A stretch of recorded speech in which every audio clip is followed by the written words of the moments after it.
পর্যন্ত।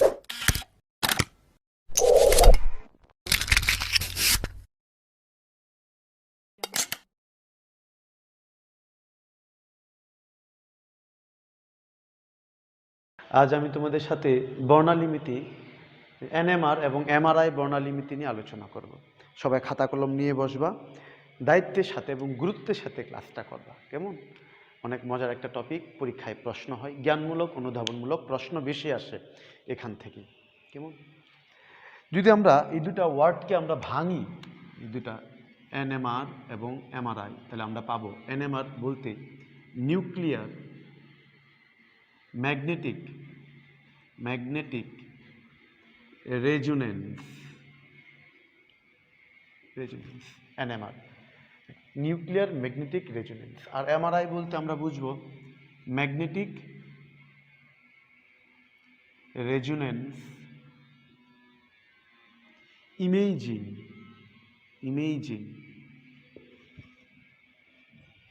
একটা জিনিস তোমরা মনোযোগ দিয়ে শুনবা, সেটা হচ্ছে এই দুইটা জিনিস এর বেসিক প্রিন্সিপাল বা প্রধান যে মূলনীতি সেটা একই। দুটো জিনিস একই মূলনীতির উপর প্রতিষ্ঠিত, কিন্তু তাদের ব্যবহার, দুইটার ব্যবহার দুই জায়গায়। এটাকে আমরা ব্যবহার করি ল্যাবরেটরিতে কেমিস্ট্রির, আর এটাকে আমরা ব্যবহার করি ক্লিনিকে, হাসপাতালে। মানে এটা আমরা চিকিৎসার ক্ষেত্রে ব্যবহার করি, আর এটাকে আমরা গবেষণার কাজে ব্যবহার করি, কিন্তু দুইটা জিনিসের বেসিক প্রিন্সিপাল একই। এই দুটো জিনিসকে আমরা আজ বুঝব। তা আমরা যদি এটা বাংলা করি তাহলে পাবো নিউক্লিয়ার। নিউক্লিয়ার তো নিউক্লিয়াস একই। নিউক্লিয়ার মানে নিউক্লিয়াস বোঝাচ্ছে এখানে। নিউক্লিয়ার ম্যাগনেটিক মানে চুম্বক, নিউক্লিয়ার চুম্বক। আর রেজোনেন্স মানে অনুরণন, বারবার একই জিনিস হওয়াকে আমরা বলি রেজোনেন্স, অনুরণন। এখানে আমরা ফ্রিকোয়েন্সি একসাথে, ফ্রিকোয়েন্সি মিলে যাওয়াটাকে আমরা বলবো রেজোনেন্স বা অনুরণন। আর এটা বাংলা যদি আমরা করি তাহলে পাবো চুম্বকীয় অনুরণনের মাধ্যমে ছবি, অনুরণনের ছবি। এখানে আমরা একটা ছবি পাবো। দুটো জিনিসের প্রিন্সিপাল একই। তা আমরা এই দুটারই বেসিক প্রিন্সিপাল নিয়ে আগে আলোচনা করব, তারপর তারা কিভাবে বস্তুকে শনাক্ত করে তা জানব। এই বর্ণালিমিতির মাধ্যমে আমরা পদার্থের গুণগত মান বিশ্লেষণ করতে পারি। গুণগত মান মানে পদার্থের প্রকৃতি বের করতে পারি, এটা কি পদার্থ তা জানতে পারি। যে কোনো একটা অজানা পদার্থ তোমাকে যদি দেয়া হয়, আর তুমি ওই পদার্থের মধ্যে তুমি যদি এনএমআর বর্ণালিমিতি চালাও, তাহলে ওই পদার্থের গুণগত মান, সে কি ধরনের যৌগ, তা তুমি বের করতে পারবা। এবং সবচেয়ে সফিস্টিকেটেড অত্যাধুনিক পদ্ধতি হচ্ছে এনএমআর। এর মাধ্যমে সূক্ষ্মভাবে পদার্থের প্রকৃতি বের করা যায়, ফাংশনাল গ্রুপ বের করা যায়, কার্যকরীমূলক যৌগটা কোন কার্যকরীমূলকের তা বের করা যায়। এক এক কার্যকরীমূলকের এক এক সিগন্যাল থাকে। খুবই মজার এই টপিকটা। আর চিকিৎসার ক্ষেত্রে এটার ব্যবহার অনেক। চিকিৎসা ক্ষেত্রে ব্যবহার কীভাবে, সবাই তোমরা ইতিমধ্যে মনে হয় জানো, অনেক হাসপাতাল অথবা ক্লিনিকে এমআরআই মেশিন থাকে। এই মেশিন এর মধ্যে যখন পেশেন্টকে দেয়া হয়, তখন এই পেশেন্টের আমাদের মানবদেহের যে কোমল অংশগুলো কি, মানে মানবদেহের মস্তিষ্ক, লিভার, প্যানক্রিয়াস, তারপর পাকস্থলী, এই কোমল অংশের মধ্যে যদি তোমার টিউমার সেল থাকে, তাহলে সেই সেলের ছবিটা এমআরআই মেশিনের মাধ্যমে পাওয়া যায়। তো দুইটার প্রিন্সিপাল নিয়ে এখন তোমাদের সাথে একটু আলোচনা করবো। হ্যাঁ, তো সবাই খাতায় লিখে পড়বা। প্রথম কথা, এই বর্ণালিমিতিতে দুইটা শক্তি ব্যবহার করা হয়। বর্ণালিমিতি কি কি শক্তি? দুইটা এনার্জিকে আমরা ব্যবহার করব। একটা এনার্জি হচ্ছে ম্যাগনেটিক বা চুম্বক শক্তি, ম্যাগনেটিক ফিল্ড, চুম্বক শক্তি, প্রচণ্ড চুম্বক শক্তি দেওয়া হয়। এবং চুম্বক শক্তির মানকে আমরা টেসলা এককে প্রকাশ করি বি নট দ্বারা। চুম্বক ক্ষেত্র, প্রচণ্ড চুম্বক শক্তি দেওয়া হয়। আরেকটা শক্তি দেওয়া হয়, তা হচ্ছে ইলেকট্রোম্যাগনেটিক রেডিয়েশন বা তড়িৎ চুম্বকীয় বিকিরণ। আমরা জানি তড়িৎচুম্বকীয় বিকিরণ কি? আমরা তড়িৎচুম্বকীয় বিকিরণ থেকে অনেক ধরনের রেডিয়েশন পাই, বিকিরণ পাই। তার মধ্যে সবচেয়ে বেশি শক্তির কি পাই? সবচেয়ে বেশি শক্তির পাই কসমিক রে,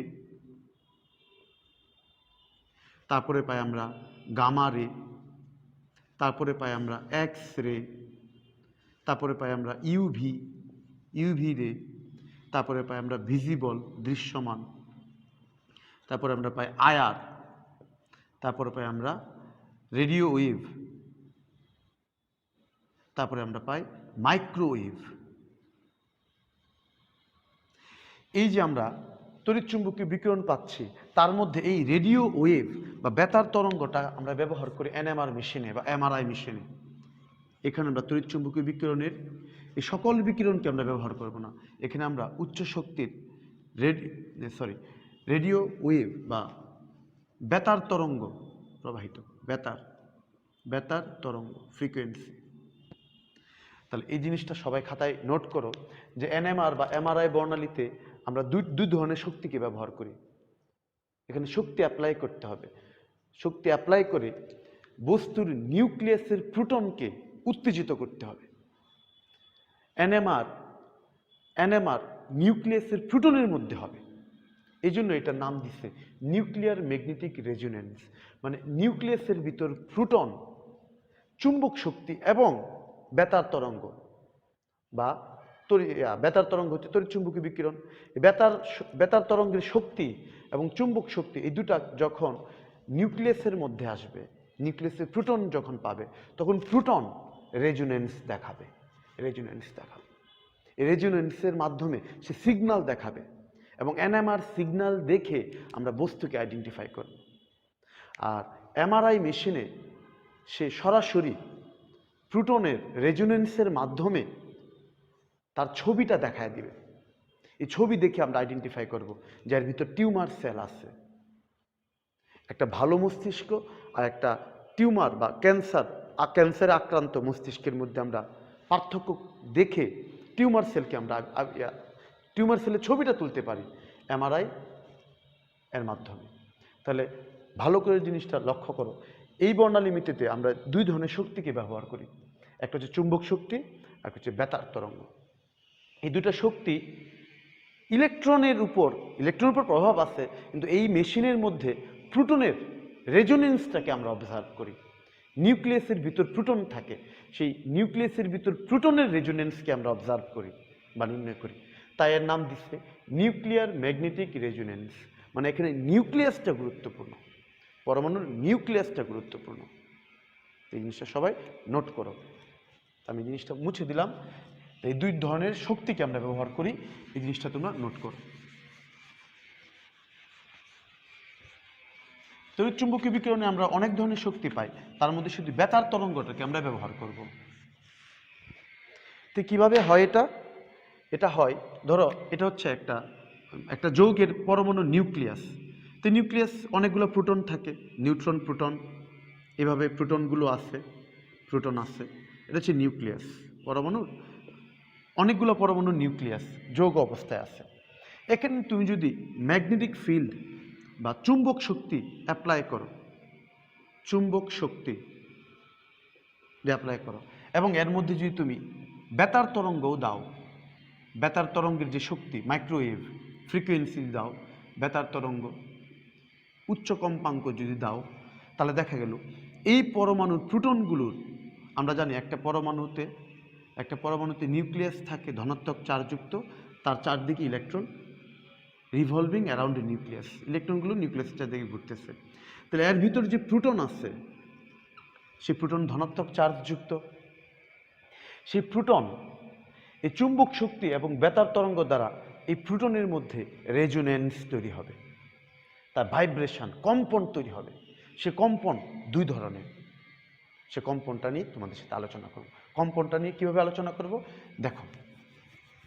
আমি যদি ধরি এটা একটা পরমাণু নিউক্লিয়াস, তাহলে তার ভাইব্রেশন, সে যদি ভাইব্রেটেড হয় ঘড়ি কাঁটার দিকে, ক্লক ডাউন, ঘড়ি কাঁটার দিকে যদি ভাইব্রেটেড হয়, তাহলে তার দিক হবে নিচের দিকে, ক্লক ডাউন নেগেটিভ, এবং তার স্পিনকে আমরা বলবো -12। আরেকটা স্পিন হবে এরকম, এটা হচ্ছে নিউক্লিয়াস, এটা হচ্ছে নিউক্লিয়াস, সরি এটা হচ্ছে নিউক্লিয়াসের প্রোটন, প্রোটনের এটা ঊর্ধ্বমুখী হবে, ঘড়ির কাঁটার বিপরীত দিকে যদি স্পিন হয়, তাহলে ঘড়ির কাঁটার দিকে যদি স্পিন হয়, তাহলে প্রোটনের ঘড়ির কাঁটার দিকে যদি স্পিন হয়, তাহলে প্রোটনের দিক হবে নিম্নমুখী, আর ঘড়ির কাঁটার উল্টা দিকে যদি স্পিন হয়, তাহলে তার দিক হবে ঊর্ধ্বমুখী প্লাস হাফ। কেন ঊর্ধ্বমুখী, কেন নিম্নমুখী তা নিয়ে আলোচনা করব। নিউক্লিয়াসে প্রোটন কিভাবে স্পিন হয়, মনোযোগ। আমরা সবাই জানি নিউক্লিয়াসের চারদিকে ইলেকট্রন ঘুরতেছে, ইলেকট্রন যখন ঘুরতেছে সে অক্ষে ঘুরতেছে, আবার নিজের অক্ষেও সেইভাবে ঘুরতেছে। নিউক্লিয়াসের ভিতর ইলেকট্রনগুলো এভাবে ঘুরতেছে এবং তার নিজের অক্ষে এভাবে সে ঘুরতেছে। আমরা স্পিন কোয়ান্টাম নাম্বার এটা পড়ছি পরমাণুর মধ্যে, কিন্তু এখানে নিউক্লিয়াসের ভিতর প্রোটনগুলো এই ম্যাগনেটিক এনার্জিতে এবং বেতার তরঙ্গ এবং চুম্বক শক্তির প্রভাবে নিউক্লিয়াসের মধ্যে প্রোটনগুলো কিভাবে ঘুরবে, সেই ঘূর্ণনের নিয়ম হচ্ছে দুইটা। একটা নিয়ম হচ্ছে তোমরা যদি একটা কলম, সবাই কলম হাতে নিয়ে দেখতে পারো, কলম হাতে নিয়ে তুমি যদি ঘড়ির কাঁটার দিকে ঘোরাও, তো ক্লক ঘড়ির কাঁটার দিকে ঘোরাইলে স্ক্রুটা নিচের দিকে যায়, ক্লক ডাউন আর নিচের দিকে গেলে সেটা হচ্ছে নেগেটিভ, এটা হচ্ছে নেগেটিভ। তাই ঘূর্ণনটা কি, ঘড়ির কাঁটার দিকে, ঘড়ির কাঁটার দিকে দিকে, তাই এটা নিচের দিকে। আমরা এটাকে রুল করব এভাবে যে ক্লক ডাউন ডাউন নেগেটিভ, তাই স্পিন কি হচ্ছে মাইনাস। আর এখানে আমরা যদি একটা হাতে স্ক্রুকে নিয়ে ঘুরে কাঁটা উল্টা দিকে ঘোরাই, anti clockwise, anti up, screw উপরের দিকে যাবে। তুমি একটা স্ক্রুকে ঘুরে কেটে বিপরীত দিকে ঘোরাও, তো এন্টি ক্লকওয়াইজ যদি ঘোরাও, তো স্ক্রুটা উপরের দিকে যাবে, এন্টি আপ, আর উপরের দিকে যাওয়া মানে কি পজিটিভ। এটা হচ্ছে এটা ঘুরে কাঁটার বিপরীত দিকে, ঘড়ির কাঁটার বিপরীত দিকে, তাহলে এটার ক্ষেত্রে হবে anti up positive, anti up positive. তাহলে এই দুইটা স্পিন পাওয়া যাবে প্রোটনের, এই দুইটা স্পিন কার, নিউক্লিয়াসের ভিতর প্রোটনের স্পিন। কিভাবে স্পিনটা হবে, বাহ্যিক বেতার তরঙ্গ এবং বাহ্যিক ম্যাগনেটিক এনার্জি বা ম্যাগনেটিক ফিল্ড এনার্জি, চুম্বক শক্তি, বাইরে থেকে চুম্বক শক্তি, বেতার তরঙ্গের শক্তি এবং চুম্বক শক্তি যদি প্রয়োগ করা হয়, তাহলে পরমাণু নিউক্লিয়াস এর প্রোটন এর ঘূর্ণন দুই দিকে হবে। একটা ঘুরে কাঁটার দিকে হলে কি, তার দিক হবে নিচের দিকে, ক্লক ডাউন নেগেটিভ, আর একটা ঘুরে কাঁটার উল্টা দিকে সেটা উপরের দিকে হবে। তো এই দুইভাবে তাদের ঘূর্ণন হবে। একটা ঘুরে কাঁটার দিকে ক্লক ডাউন নিচের দিকে হবে, আর একটা ঘুরে কাঁটার উপরের দিকে, ঘুরে কাঁটার বিপরীত দিকে তার দিক হবে উপরের দিকে, এন্টি আর পজিটিভ। এই দুটো স্পিন পাবো। এখন এই দুটো স্পিন যখন অতিরিক্ত শক্তি দেওয়া হয়, তখন এটা লাঠিমের মতো ঘুরতে থাকে, এভাবে লাঠিমের মতো ঘুরতে থাকে এবং এরা দুটা ভিন্ন শক্তি স্তরে ভাগ হয়ে যায়। কিভাবে ভাগ হয়ে যায় তা আমি এখন আরেকটা চিত্রের মাধ্যমে দেখাচ্ছি।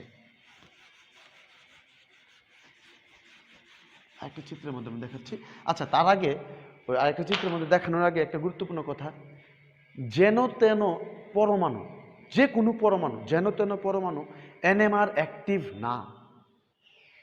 স্যার বুঝি নাই কথার অর্থ হচ্ছে, আমি যে কোনো একটা পরমাণু নিলাম, সে কি এনএমআর সিগন্যাল দিবে না। সেই পরমাণুই এনএমআর সিগন্যাল দিবে যাদের মধ্যে পারমাণবিক ভর অথবা পারমাণবিক সংখ্যার মধ্যে বেজোড় জিনিসটা থাকে।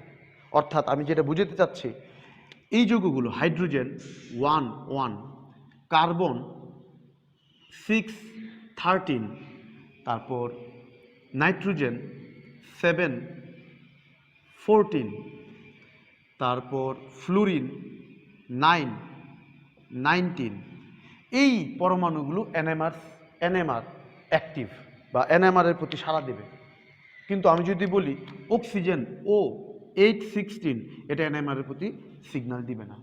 তো এনএমআর সিগন্যাল দেওয়ার পূর্ব শর্ত, এটা কিন্তু এমসিকিউতে প্রচুর আসে, কারা এনএমআর সিগন্যাল দিবে। তো পূর্ব শর্ত হচ্ছে পারমাণবিক ভর এবং পারমাণবিক সংখ্যা এবং পারমাণবিক সংখ্যা দুইটার একটা যে কোনো একটা বেজোড় হতে হবে, এবং পারমাণবিক সংখ্যা এই দুইটার যে কোনো একটা বেজোড় হতে হবে, যে কোনো একটি বেজোড় হতে হবে, একটি বেজোড় হতে হবে, অড হইতে হবে।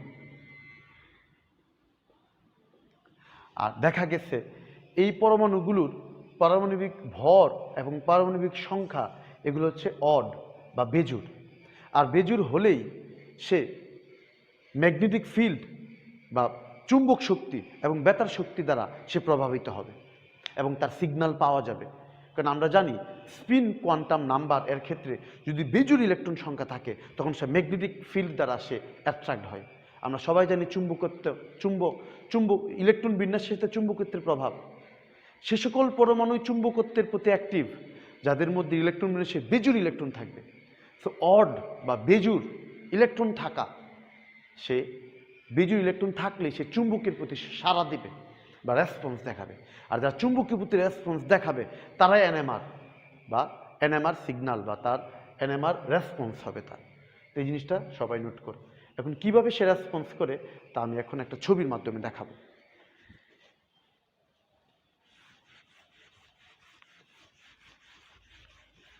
ছবিটা হচ্ছে এরকম। ধরো যখন আমি ম্যাগনেটিক ফিল্ড অ্যাপ্লাই করব না তখন পরমাণু প্রোটনগুলো এইভাবে থাকবে, তার নিজ অক্ষে এটা এন্টি আপ পজিটিভ, ঘুরে কাটার বিপরীত দিকে উপরের দিকে স্পিনটা প্লাস হাফ। আর আরেকটা প্রোটন এর স্পিন নিচের দিকে clock down negative, clock down negative, এটার স্পিন হচ্ছে নিচের দিকে মাইনাস হাফ। তো এখানে আমরা বাহ্যিক চুম্বকত্ব প্রয়োগ করি নাই, এটা হচ্ছে যখন উইদাউট এক্সটার্নাল ম্যাগনেটিক ফিল্ড বাইরে থেকে যখন আমি চুম্বকত্ব প্রয়োগ করব না তখন তারা নিজেদের অক্ষে ভাইব্রেট হতে থাকবে, কম্পিত হতে থাকবে। যৌগের মধ্যে প্রোটনগুলো কি ভিতরে কি তারা কম্পিত হতে থাকবে। কখন কম্পিত হতে থাকবে? যখন আমি বাইরে থেকে কোনো ধরনের ম্যাগনেটিক ফিল্ড দিলাম না।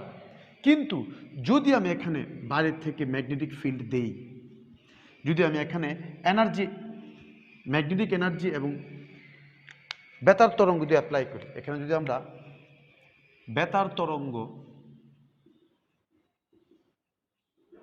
এবং ম্যাগনেটিক ফিল্ড চুম্বক শক্তি উচ্চ চুম্বক শক্তি দেখা যায় 3 থেকে 10 টেসলা এত মানের খুব উচ্চ মানের চুম্বক শক্তি যদি দেওয়া হয়। আর এখানে মেগাহার্জ এককে, যেমন আমি যদি এখানে 10,000 অথবা 5,000 মেগাহার্জ খুব উচ্চ মানের বেতার তরঙ্গ দেই এবং খুব উচ্চ মানের চুম্বক শক্তি দেই, তাহলে এই প্রোটনগুলো যারা বাইরে থেকে কোনো এনার্জি দেই নাই তখন তাদের যে স্পিনিং ছিল, তাদের যে ঘূর্ণন ছিল তা দুইটা ভাগে বিভক্ত হয়ে যায়। একটা উচ্চ শক্তি পাই, আর আমরা সবাই জানি যত উচ্চ শক্তি তত অস্থিতিশীল। তখন এই উচ্চ শক্তি হচ্ছে আনস্টেবল স্টেট বা অস্থিতিশীল অবস্থা লাভ করে একটা স্পিন, এটাকে আমরা বলি প্যারালাল স্পিন।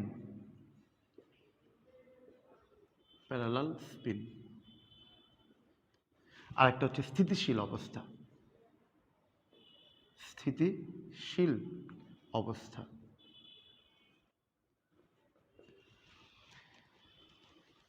একটা অস্থিতিশীল অবস্থা হবে, একটা স্থিতিশীল অবস্থা হবে। দেখা যায় মাইনাস হাফ যেটা উপরের দিকে যাবে, মাইনাস হাফ, এটাকে আমরা বিটা দ্বারা প্রকাশ করি, বিটা। আর নিচে থাকবে প্লাস হাফ, এটাকে আমরা আলফা দিয়ে প্রকাশ করি।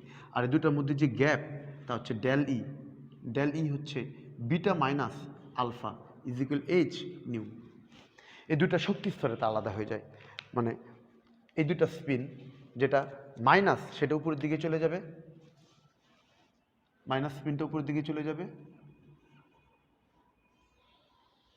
ক্লক ডাউন নেগেটিভ, ক্লকের দিকে যেটা ঘুরতেছিল এটা নেগেটিভ উপরের দিকে, আর এন্টি আপ পজিটিভ যেটা উপরের দিকে, এন্টি আপ পজিটিভ এটা উপরের দিকে।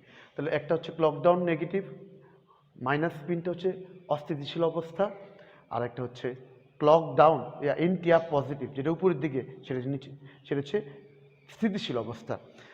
আর দেখা যায় এটা হচ্ছে প্যারালাল অবস্থায় থাকে, এটা হচ্ছে অ্যান্টি প্যারালাল অবস্থায় থাকে, মানে এটা চুম্বকের দিকে থাকে, এটা চুম্বকের বিপরীত দিকে থাকে। আমরা জানি চুম্বকের দিকে থাকলে সে চুম্বক দ্বারা আকর্ষিত হয়, আর চুম্বকের যদি একই মানে নর্থ এবং নর্থ একই দিকে থাকে তখন তাদের বিকর্ষণ হয়। এই মাইনাস হাফ স্পিনগুলোর মধ্যে বিকর্ষণ বেশি হয়, তাই তারা উপর দিকে থাকে। আর আমরা জানি বিকর্ষণের শক্তি বাড়ে, আকর্ষণের শক্তি কমে। দেখা যায় প্লাস হাফ স্পিনগুলো চুম্বকের অ্যালাইনমেন্ট প্যারালাল অবস্থায় থাকে, তাই তারা নিম্ন শক্তি স্তরে থাকে, এখানে আকর্ষণ হয় চুম্বক দ্বারা, আর এখানে চুম্বক দ্বারা কি বিকর্ষণ হয়, তখন তারা অস্থিতিশীল অবস্থায় তৈরি হয় বিটা, আর একটা হচ্ছে স্থিতিশীল অবস্থা আলফা দ্বারা প্রকাশ করি। আর দুটোর শক্তির যে পার্থক্য তা হচ্ছে ডেল ই, আর ডেল হচ্ছে শক্তির পার্থক্য এইচ নিউ। তাহলে আমরা কি বুঝলাম? আমরা বুঝলাম যে একটা যৌগের মধ্যে যে প্রোটনগুলো আছে, সেই প্রোটনগুলো বাইরের থেকে আমরা ম্যাগনেটিক এনার্জি দিলে যদি না দেই, তখন তারা সাধারণ অবস্থায় তাদের মধ্যে ভাইব্রেশন বা তারা কম্পন থাকে, কিন্তু তাদের কম্পনটা এখানে স্থিতিশীল। কিন্তু আমরা যদি বাইরের থেকে বেতার তরঙ্গ এবং চুম্বক তরঙ্গ দিই, চুম্বক শক্তি দিই, তাহলে এই পরমাণুর প্রোটনগুলো যারা জেনতনের প্রোটন না, সেই প্রোটনগুলো যারা এনএমআর অ্যাক্টিভ, যেমন হাইড্রোজেন, কার্বন 613, তারপর নাইট্রোজেন, ফ্লোরিন 919, যারা বেজুর ইলেকট্রন, যাদের পারমাণবিক সংখ্যা হচ্ছে বেজুর, তাদের ক্ষেত্রে দেখা যায় তারা এই ম্যাগনেটিক ফিল্ড দ্বারা এবং বেতার তরঙ্গ দ্বারা প্রভাবিত হয়ে তারা দুটা শক্তিস্তরে বিভক্ত হয়ে যায়। একটা হচ্ছে অস্থিতিশীল শক্তিস্তর, আর একটা হচ্ছে কি স্থিতিশীল শক্তিস্তর। এই শক্তিস্তরে বিভক্ত হয় এই প্রোটনগুলো উপর থেকে নিচে যাওয়া আসা করে, তার কেন্দ্রের মধ্যেই নিউক্লিয়াসের ভিতরে এই প্রোটনগুলোর শক্তিস্তর আলাদা হয়ে যায়, একটা অস্থিতিশীল অবস্থা, একটা স্থিতিশীল, এবং প্রোটনগুলোর শক্তিস্তর এভাবে যায় আসে যায় আসে। একটা প্রোটন নিম্ন শক্তিস্তর থেকে উচ্চ শক্তিস্তর যাওয়া এবং ফিরে আসার মধ্যবর্তী সময়কে আমরা বলবো স্বস্তিকাল বা রিল্যাক্সেশন টাইম, আরটি বা স্বস্তিকাল। এটা পরীক্ষায় আসে, স্বস্তিকাল কি বা রিল্যাক্সেশন টাইম কি, স্বস্তিকাল। এনএমআর ক্ষেত্রে স্বস্তিকাল কি? তো স্বস্তিকাল আমরা বুঝবো যে প্রোটনগুলো বাহ্যিক চুম্বক ক্ষেত্র এবং বেতার তরঙ্গ দ্বারা নিম্ন শক্তি স্তর থেকে উচ্চ শক্তি স্তরে বা নিম্ন স্তর থেকে উচ্চ স্তরে যাওয়া এবং উচ্চ স্তর থেকে নিম্ন স্তরে ফিরে আসার মধ্যবর্তী সময়কে আমরা বলবো রিল্যাক্সেশন টাইম বা স্বস্তিকাল। আরেকটা জিনিস এখানে আসে, সেটা হচ্ছে রেজোনেন্স কি। এখন আমি রেজোনেন্স বুঝাবো, একটু ধ্যান দাও। রেজোনেন্স বা অনুরণন। অনুরণন এটা কি? এটা হচ্ছে এই যে আমি যখন এক্সটার্নাল বা বাহ্যিক চুম্বক ক্ষেত্র এবং বেতার তরঙ্গ দিব, তখন প্রোটন স্থিতিশীল অবস্থা থেকে অস্থিতিশীল অবস্থা যাবে, আবার অস্থিতিশীল থেকে স্থিতিশীলে আসবে, যাওয়া আসা এটা চলতেই থাকবে। এই যে একটা স্থিতিশীল অবস্থা থেকে অস্থিতিশীল অবস্থা যাওয়া, আবার ফিরে আসা, যাওয়া আবার ফিরে আসা, যাওয়া আবার ফিরে আসা, এটা বারবার চলতে থাকবে। এই অবস্থাটাকে আমরা বলবো রেজোনেন্স বা অনুরণন। এই স্থিতিকালের মধ্যে এই রেজোনেন্সের সময় এই বস্তুটা তার ছবিটা দেখায় দিবে, সিগন্যাল দেখায় দিবে। কীভাবে সিগন্যাল দেখাবে? আমরা কম্পিউটারের স্ক্রিনের মধ্যে দেখব, কম্পিউটারের স্ক্রিনের মধ্যে দেখব যে এনএমআর সিগন্যাল এরকম সিগন্যাল দেখাচ্ছে সে। এই সিগন্যাল দেখে আমি বস্তুকে শনাক্ত করতে পারবো। কম্পিউটারে বলে দেবে এই বস্তু হচ্ছে কার্বক্সিলিক অ্যাসিড, এই বস্তু হচ্ছে অ্যালকোহল, এই বস্তু হচ্ছে অ্যানহাইড্রাইড অথবা এটা এলডিহাইড। তাহলে এই যে রেজোনেন্স হচ্ছে যাচ্ছে আসতেছে স্থিতিশীল অবস্থা থেকে অস্থিতিশীল অবস্থা, অস্থিতিশীল থেকে স্থিতিশীল অবস্থা, এই যাওয়া আসাটাকে আমরা বলবো রেজোনেন্স। এবং একবার যাওয়া এবং ফিরে আসার সময়কে আমরা বলবো রিল্যাক্সেশন টাইম বা স্বস্তিকাল। এই সময় সে তার সিগন্যালটা দেখাবে, এই সিগন্যালটা দেখিয়ে সে প্রকাশ করবে যে এই যৌগটা হচ্ছে অ্যালকোহল অথবা এলডিহাইড অথবা কি জৈব অ্যাসিড। এখন এমআরআই এর মাধ্যমে ছবি কিভাবে পাওয়া যায়? আমাদের মানব দেহে 80 থেকে 90% হচ্ছে পানি, H2O, আমরা তার মধ্যে একটা পানির মলিকুল 2টা হাইড্রোজেন থাকে, আর 80% থেকে 90% যদি পানি থাকে, তাহলে আমাদের শরীরটা হচ্ছে হাইড্রোজেনের। কারণ আমরা জানি আমরা নিজেরা জৈব যৌগ, কার্বনের যৌগ, হাইড্রোকার্বন আমরা। তা আমাদের শরীরের যে প্রধান অংশগুলো তা হচ্ছে প্রোটিন এবং ফ্যাট নিয়ে গঠিত। তো প্রোটিন এবং ফ্যাট দুইটা হচ্ছে হাইড্রোকার্বন, জৈব যৌগ, আর হাইড্রোকার্বনে হাইড্রোজেন প্রচুর থাকে। তাহলে পানি, আমাদের শরীরের অধিকাংশ এলাকায় পানি আছে, তার মধ্যে প্রোটিন এবং ফ্যাট আছে, সবগুলোতে প্রচুর প্রচুর প্রচুর ট্রিলিয়ন ট্রিলিয়ন কি আছে, হাইড্রোজেন আছে। আর এই হাইড্রোজেনগুলো এনএমআর অ্যাক্টিভ, এনএমআর সিগন্যাল দেখাবে সে। এমআরআই মেশিনের ভিতর আমাদের মস্তিষ্কের ভিতর যদি টিউমার থাকে, তাহলে মস্তিষ্কের যেই কোষগুলো আছে, টিস্যুগুলো আছে, সেই টিস্যুর কোষগুলো হাইড্রোজেন দিয়ে গঠিত। সেই হাইড্রোজেনগুলো বাইরের যেই ম্যাগনেটিক এনার্জি এবং বাইরের যেই বেতার তরঙ্গ, তার দ্বারা প্রভাবিত হয়ে প্রোটনগুলো হাইড্রোজেনের স্থিতিশীল থেকে অস্থিতিশীল হয়, অস্থিতিশীল থেকে আবার স্থিতিশীল, এবার বারবার যাওয়া আসা করে। যাওয়া আসার সময় সে তার ছবিটা কম্পিউটারে দেখায় দেয়, এবং এই ছবিটা দেখে আমরা আইডেন্টিফাই করি যে এর ভিতর কোনো টিউমার সেল আছে কিনা।